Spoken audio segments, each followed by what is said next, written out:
So this video is about our thoughts, and it's where do our thoughts come from? And the answer kind of is everywhere. They can actually come from our genes. They can be in our genetic code. So in fact, they're not our thoughts at all. They are sort of passed on from previous generations. They can obviously come from trauma, again, from past generational trauma. And they can come from influential voices around us. And by that, I mean people that we surround ourselves by or who form the biggest influence on us in terms of who we spend our time with and who we listen to, who we converse with. And obviously that can be, family members, for example. It can be parents, it can be siblings, it can be grandparents, aunts, uncles, extended family. It can be your other half, your partner, your husband, wife. It can, of course, as we get older, can be our own children. If we're working, it can be a boss or work colleagues. And of course, extended circle of friends. And also, especially when in regards to obviously my specialism and sort of working with people with phobias, they can often feel very alone in having a phobia. So they will naturally kind of want to reach out to people and know that there are other people experiencing the same thing as them, because especially for example, emetophobia, often my clients will say, well, nobody around me understands. My husband, my wife, my parents, they don't have it. It's just me, and I feel really alone in this. And they can often sort of go out there and look for sort of support groups or Facebook groups, these kind of things, and join them. And initially that can feel amazing because it can just give them that sense of, I'm not alone in this, in suffering from these things, experiencing these things.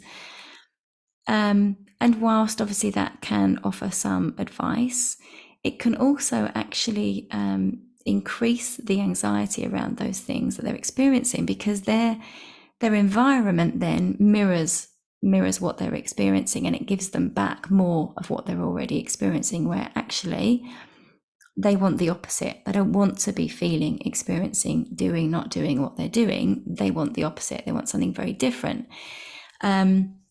So in terms of those, that external supply of thoughts, if you like, can come from other people, but unfortunately it is more of the same of what you're experiencing.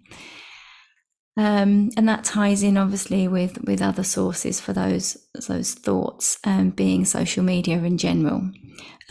We are now bombarded by social media, all of these different platforms and apps, and we've got the TV still, we've got news, so that's another way that our thoughts are kind of shown to us, given to us, if you like.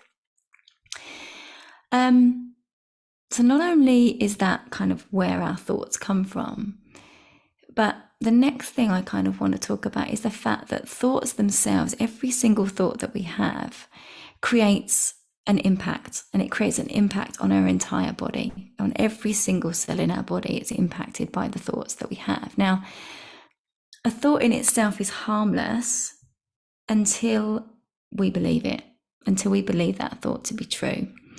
And thoughts that we have, when we have them, chemicals are released. And obviously there's positive chemicals, there's negative chemicals, there are, happy, good chemicals there, and there are not so good chemicals. So knowing that there are chemical releases related to our thoughts, also know that the nature of the thought generates the chemical release. So if we want to feel positive, happy, hopeful, then we want to be releasing positive chemicals in the body. If we are happy, so to speak, with the negative feelings of helplessness, hopelessness, etc., sadness, then we have to know that they will be the chemicals that the body will be receiving when we're having those thoughts. And going back to what I said about the fact that a thought has no power, if you like, it's an entity, but it has no power behind it. until we believe it. And then that's almost like, okay, once you believe the thought, then its power is released in whichever direction that thought goes. Know that a lot, I was going to say most, but a lot of the thoughts that we have are indeed lies. The thoughts, a lot of them, are not true.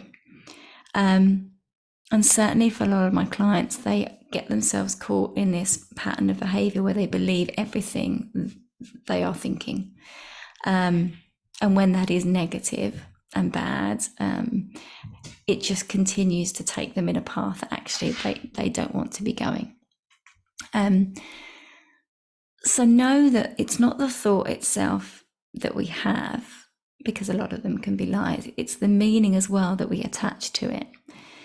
So it's the belief, if you like, that we attach to a thought.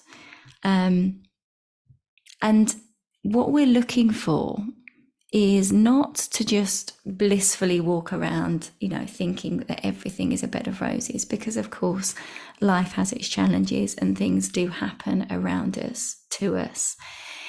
And not everything that happens, of course, is positive. There is sadness, etc. But what we are looking for is to be able to have accurate thinking, about our thoughts, but with a positive bias.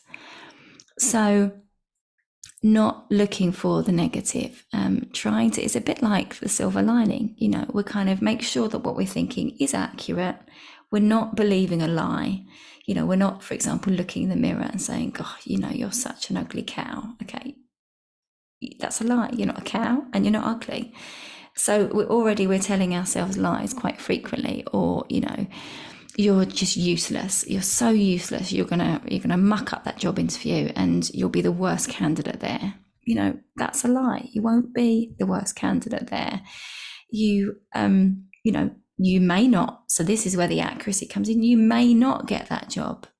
You might be up against 500 people for the same job. And, 10 of those people might have a lot more experience than you have. And so for that particular role, the accurate thinking is that, well, I may not get that position. I might not be the successful candidate, but I don't know. I don't know yet. I don't know what the other candidates are like. I don't actually know what that company is looking for. Do they want someone with experience, or do they want somebody with potential that they can mold? In which case that might well be me. So it's accurate thinking, but with a positive bias. So that's just something I wanted to share with regards to thoughts, where they come from, how they affect us. And in future videos, I'll be giving you some tips about how we sort of deal with our thoughts in terms of sifting through and the process by which we actually look at and analyze our thoughts and say, right, is it a lie? Is it true? Is it false? And then where we go from there in terms of forwards. So if any of this resonates with you, and if you would love some help with an issue that you are facing that's affecting you, that you would dearly love to be free from, then obviously I would love to hear from you. So drop me a message, click subscribe. My link is in the bio, and it would be great to be in touch.